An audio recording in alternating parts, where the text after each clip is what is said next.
A cada 13 segundos, uma mulher é vítima de violência doméstica aqui no Brasil. E agora você vai conhecer a história de uma delas, a Fernanda. O nome dela não é esse não, tá? É um nome fictício, porque essa artesã chegou a pensar em suicídio porque ela sofre há muito tempo na mão de um ex-namorado. Ela muda de cidade e ele corre atrás. Ele descobre onde ela está e volta a infernizar a vida dela. A história que você vai ver agora no quadro Eu Sobrevivi é o retrato fiel da situação de muitas mulheres brasileiras.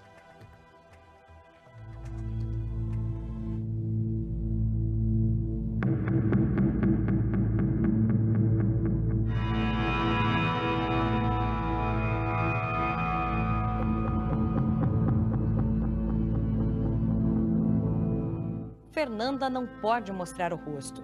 A mulher ainda foge do ex-namorado, um homem agressivo, oportunista e cruel. Fernando conheceu em 2017, enquanto vivia um período delicado. Ela estava com depressão por conta de assédios sofridos no trabalho. Os dois ficavam às vezes. Nesse meio tempo, Fernanda ainda foi assaltada e abusada em um ponto de ônibus. Foram tantos traumas seguidos que ela acabou permitindo que o homem fosse morar com ela. Seria uma forma de se sentir mais protegida. Até então ele parecia um indivíduo normal, sem nenhuma dúvida em relação ao caráter, à índole, um comportamento aparentemente normal. Alguns meses depois, Fernanda descobriu uma traição do namorado. Eles brigaram e ela pediu para que ele saísse da casa dela. No dia seguinte, Fernanda sofreu a primeira agressão física. Eu vi um poder de persuasão de querer controlar as minhas medicações, de me levar ao médico, de tomar a frente em tudo e de não me dar voz. Foi me anulando, me silenciando e eu estava debilitada e eu estava praticamente em estado de alienação, já não tinha mais compreensão, né, de que aquilo era algo errado, de que aquilo não estava certo. Eram empurrões, eram xingamentos, eram agressões verbais, eram beliscões, alguns tapas, coisas sutis, que foram piorando ao longo do ano. E até que depois de uma surra eu comecei a fingir que eu dormia, porque era o meu único meio de me proteger das loucuras dele.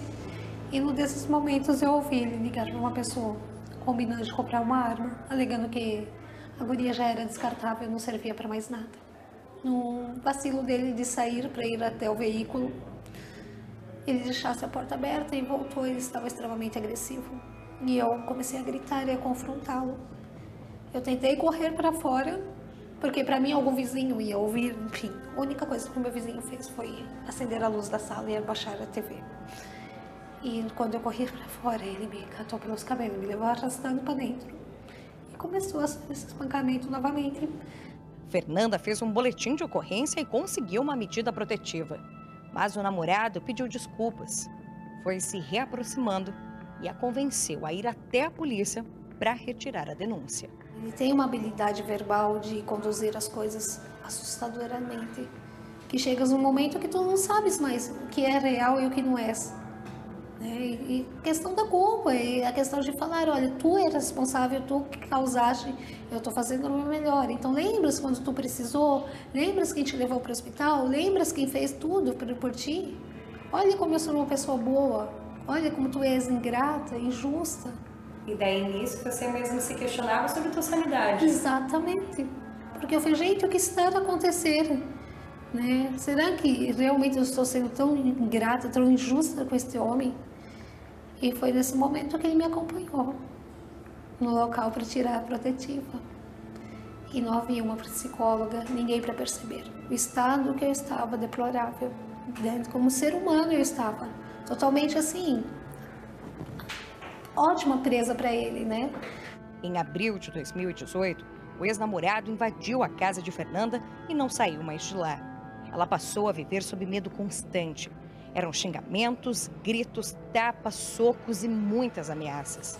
Verdadeiras torturas físicas e psicológicas que acabaram levando Fernanda a ser internada 2 vezes em um hospital psiquiátrico. Para piorar, o ex-namorado usava drogas e estava envolvido com atividades criminosas. No final de 2018, Fernanda chegou a ser forçada a cheirar cocaína. O desespero era tamanho que ela pensou que a única forma de acabar com todo esse sofrimento era se matando. porque eu já não tinha mais contato com as pessoas, com o mundo externo, então o mundo era em torno dele. O que ele falava era lei. Eu evitava de questionar porque eu tinha medo da reação. Quer dizer, você já estava com um quadro de depressão, já estava com estresse pós-traumático por conta do assalto violento que você sofreu, e tinha essa pessoa que era manipuladora ali dentro de casa, que com isso também foi te afastando das pessoas, porque você comentou que você se sentia humilhada pelas agressões também. Exatamente. Você tinha vergonha de sofrer. Exatamente. Como é que tu vais falar? Olha, o sujeito me bate, me ofende, né? Porque eu não tinha o conhecimento que eu tenho hoje, né? Que é a questão do xingamento, das ofensas, o modo pejorativo de colocar, né? As palavras não deixa de ser uma agressão, e aquilo para mim começou a soar como normal. Então eu procurava ser o melhor possível, procurava me esforçar o máximo que eu podia para não contrariá-lo, para não ver o lado ruim dele. Só que quanto mais me esforçava, pior ficava. Em outubro foi a gota d'água.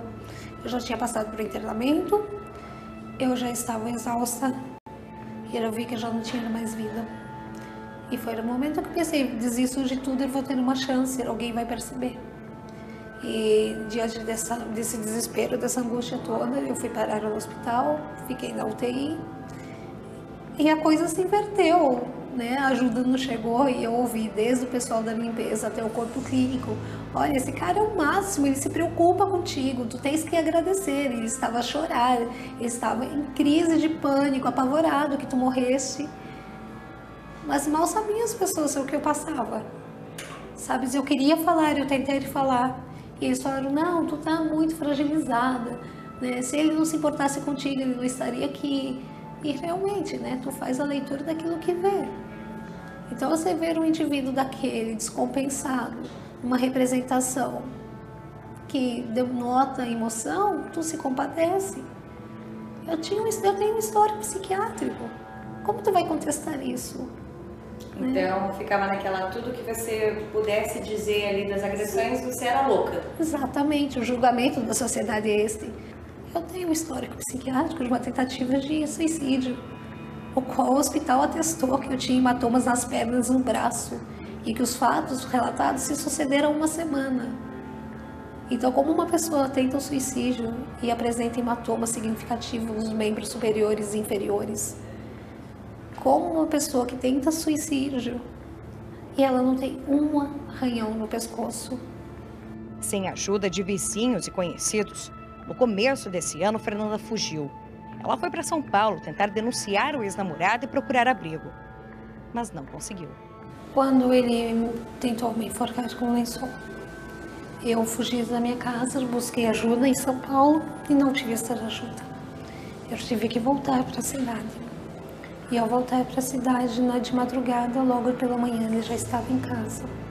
Porque ele tinha acesso a todas as minhas informações de celular e com certeza haveria alguém mais para passar informações. E naquele momento que ele chegou, ele falou: se tu pensaste que ia se livrar de mim, tu se enganou. O melhor está por vir.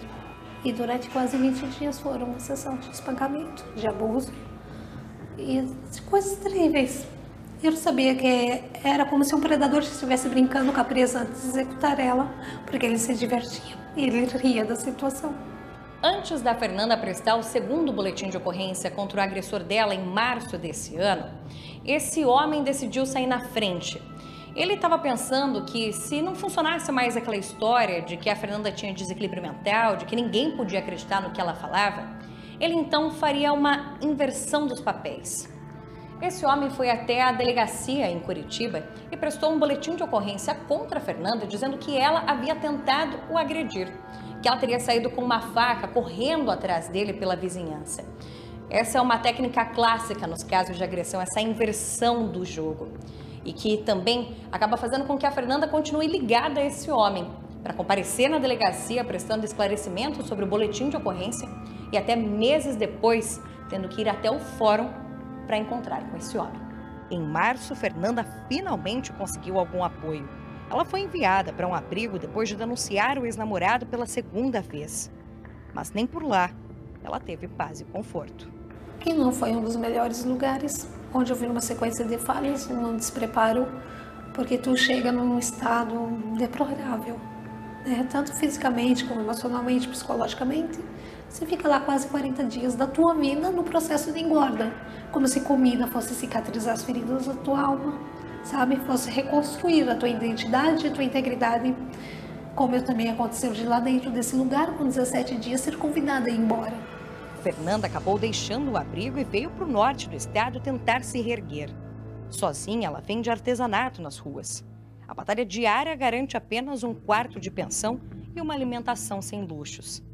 A vida ainda está muito difícil para ela. Fernanda nem sabe dizer de onde tira forças. Mesmo precisando viver escondida, ela jura que não voltaria atrás. Todo dia tu tens que reagir, tu tens que se alimentar, tu tens que dar um jeito para se manter. Tu liga para os direitos humanos, eles te mandam para um 80. Tu liga para um 80, eles te mandam procurar o centro de atendimento à mulher. Eu não quero a caridade de uma cesta básica, eu não quero, eu só quero uma coisa humanizada, que me preserve a minha integridade e a minha segurança, que me olhe como indivíduo, como ser humano, sabe?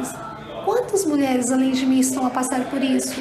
Será que o Estado não tem essa consciência? Que tem sim ter um advogado. Porque quando nós vamos registrar o BO, nós não estamos com estrutura emocional nenhuma. Não, e tu não tem nem suporte, sabe, psicológico. Eu fui de viatura e esperei 4 horas para fazer um boletim de ocorrência. O que você diria para uma mulher que é vítima de violência, que está escutando o seu relato, do porquê, por mais que seja difícil, né, ainda é melhor sair daquela situação de violência? Ela tem que romper o silêncio, ela tem que dar a cara a tapa, ela tem que gritar, ela tem que expressar para o mundo. A lei da Maria da Penha é muito linda, mas a culpada dela não florescer somos nós, mulheres. Porque se nós tivéssemos nos unido e se alinhado a ponto de falar a tua dor é uma extensão da minha, a lei teria criado raízes mais sólidas, nós teríamos uma estrutura humanizada. Só que acontece, as mulheres também têm um pré-julgamento, elas também olham para o umbigo delas, a gente tem que se desprender. Tá aí, gente, esse tipo de história a gente mostra sempre aqui no Eu Sobrevivi, tá? Se você conhece alguma história assim, conta pra gente através do nosso WhatsApp 99121 0893.